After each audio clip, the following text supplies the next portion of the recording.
México tiene una de las más grandes y graves epidemias de enfermedad metabólica y cardiometabólica. La enfermedad metabólica es obesidad, diabetes, sobrepeso, y cardiometabólica es cuando incorporamos también el componente de hipertensión, trastornos del colesterol, infartos cardíacos, cerebrales, etc. Estas enfermedades, que se les conoce como enfermedades crónicas o enfermedades no transmisibles, tienen una causa directamente en los estilos de vida. ¿Qué es el estilo de vida? Todo aquello que hacemos diariamente: comer, movilizarnos, el aire que respiramos, el suelo que utilizamos para sembrar y obtener los alimentos, el agua que consumimos.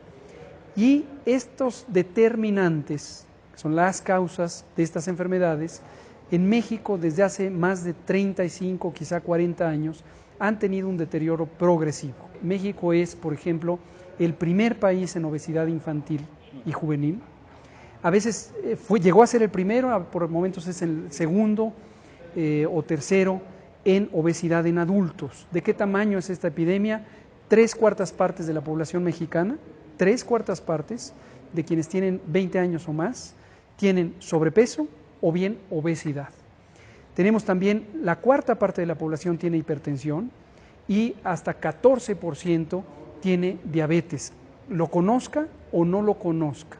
Y este es otro de los problemas, el retraso en el diagnóstico. Son enfermedades que progresan lentamente, sin dar ninguna molestia, la persona no lo percibe, y cuando lo percibe es porque ya tiene una complicación generalmente irreversible. Un infarto, ceguera, amputación porque no hay circulación en las piernas, insuficiencia renal o la muerte misma. Ahora, regresando a las causas. Los alimentos que nos llevamos a la boca no dependen solo de nuestra voluntad. Uno podría pensar, y esto es lo que nos han hecho creer quienes no quieren que veamos la realidad, que las decisiones sobre lo que nos alimentamos es libre, que lo que queremos comer, lo comemos. No es cierto. Esto está determinado socialmente. En primera, por la capacidad económica, y México tiene una enorme desigualdad socioeconómica. La mitad de la población mexicana vive en condiciones de pobreza, la mitad. Y esto obviamente dificulta el acceso en términos económicos a una alimentación saludable. Segundo lugar, lo que físicamente tenemos a la mano, si salimos a la calle, vivamos en una zona urbana, suburbana o rural, vamos a encontrar mayormente productos ultraprocesados y procesados, que son productos de consumo aparentemente alimentario, pero que no podríamos llamarles formalmente alimentos porque no lo son.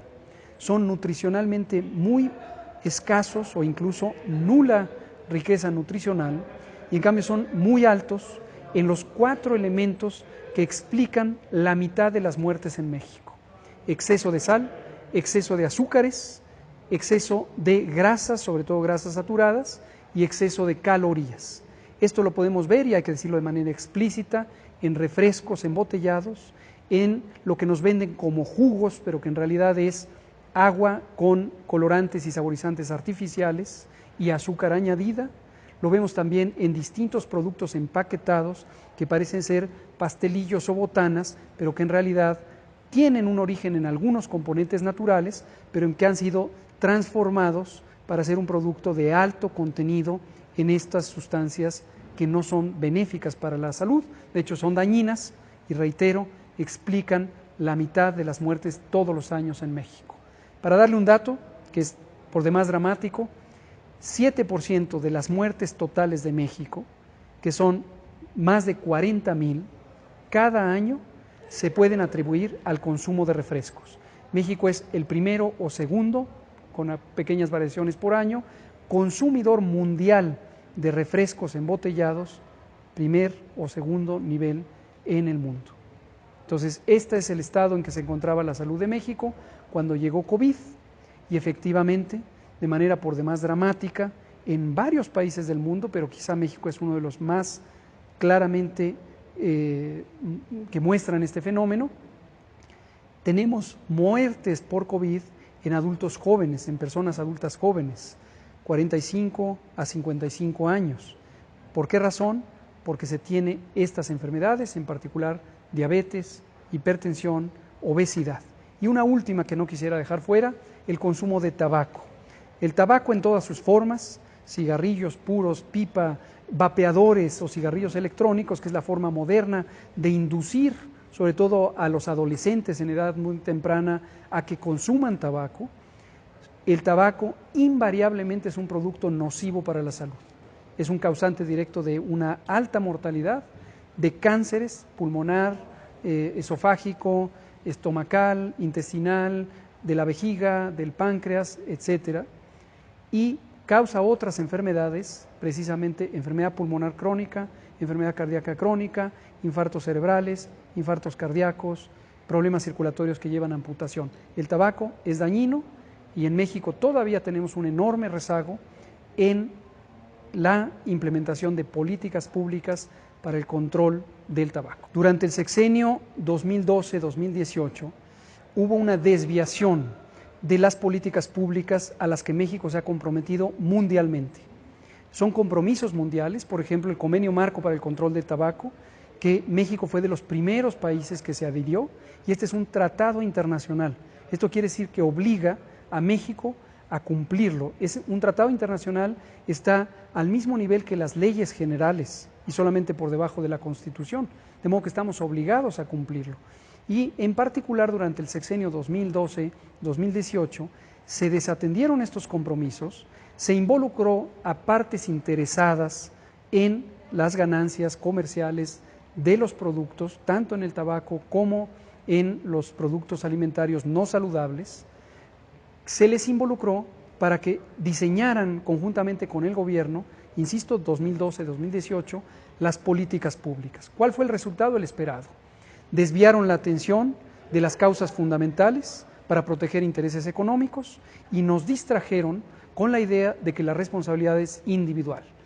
Chécate, muévete, mídete. Era el eslogan, era la frase de la muy precaria promoción de la salud que se hizo en ese sexenio y que lo que interesaba era desviar la atención de los determinantes fundamentales. Desde que empezó el modelo del Seguro Popular en 2003 y durante estos 15 o ya 16 años de que estuvo en vigor, hoy ya ha sido desmantelado, se nos planteó que esa manera de organizar el sistema de salud y de financiarlo iba a llevar a inversión privada que enriquecería la capacidad del sistema en términos de cobertura, calidad. No fue así. Se redujo la capacidad efectiva del sistema porque no se invirtió correctamente en ampliar su capacidad y en darle mantenimiento a las unidades de salud para que fueran resolutivas. Se dejaron abandonados, y esto tiene que ver con fenómenos importantísimos de corrupción, más de 317 hospitales que se planteó construir y quedaron en obra negra o inservibles. Y además se fomentó la participación de los agentes comerciales de la salud, que en vez de desarrollar capacidades resolutivas, es decir, infraestructura útil, lo que hicieron fue hacer negocios al amparo del poder público y con ellos sustrajeron los recursos de por sí en generales casos que año con año la Cámara de Diputados destina a través del presupuesto de egresos de la Federación para la salud. ¿A cambio de qué? A cambio de ciertas aventuras comerciales que tenían la idea de ser servicios que se les llamaba integrales, que de una manera muy oscura eran contratados por el gobierno federal, insisto, 2012-2018, y que en realidad no resolvían los problemas de fondo, se pagaban sobreprecios y dejaron en indefensión, sobre todo a las poblaciones más vulnerables en el área rural, las poblaciones indígenas, entre muchos otros. La responsabilidad del Estado, se requieren políticas de Estado. Respecto al gobierno como parte del Estado o como ente tutelar del Estado nacional, lo que hay es una obligación en términos constitucionales por el derecho a la protección de la salud, el derecho al acceso al agua y el derecho a una nutrición saludable, derechos consagrados explícitamente en el artículo 4 de la Constitución de los Estados Unidos mexicanos y todas las leyes que de ello derivan. El Estado mexicano debe tener una política pública de alimentación saludable, de acceso al agua y por supuesto de protección y promoción de la salud. Y el gobierno es responsable de presentar esas políticas, de implantarlas y de vigilar su cumplimiento. Es muy difícil en un sistema de salud tan deteriorado como el que México ha tenido a lo largo de 30 años, poder hacer frente a un fenómeno que no se había presentado en 100 años. Una pandemia de esta magnitud no se había presentado desde 1918, cuando ocurrió la pandemia de influenza. La decisión concreta de México y de muchos otros países, casi todos, fue privilegiar y priorizar la respuesta a COVID porque era el reto de salud, la amenaza de salud más importante que todavía estamos enfrentando. Y obviamente eso implica rezagos en la atención de otros padecimientos no COVID, y el plan de reorganización que hicimos incluye la priorización de esos otros padecimientos no COVID que puedan ser atendidos. Yo lo que le digo a las personas mayores en su colonia es que no tengan temor, tienen la posibilidad de seguir atendiéndose de la diabetes, de la hipertensión, de los distintos padecimientos que posiblemente tengan en las unidades no COVID que han sido contempladas para ese propósito. A las personas quizá no tan mayores y que tienen otros padecimientos que en este momento podrían diferir su atención, que sigan con las recomendaciones generales de sus médicos.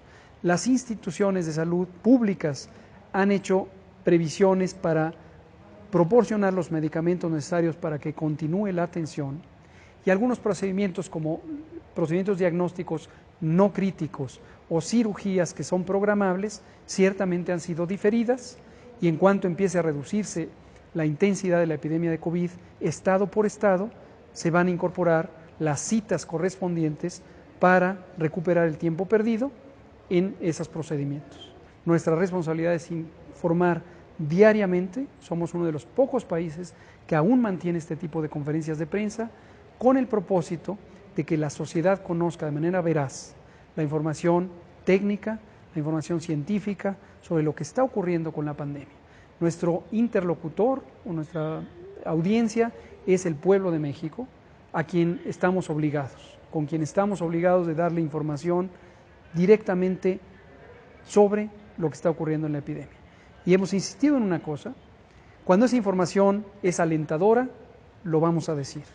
Cuando esa información no es alentadora y estamos ante un reto, se lo vamos a decir también, y se lo hemos estado diciendo. Tenemos la obligación de actuar con veracidad y de informar con oportunidad. Y lo seguiré haciendo. Por lo demás, es lo de menos.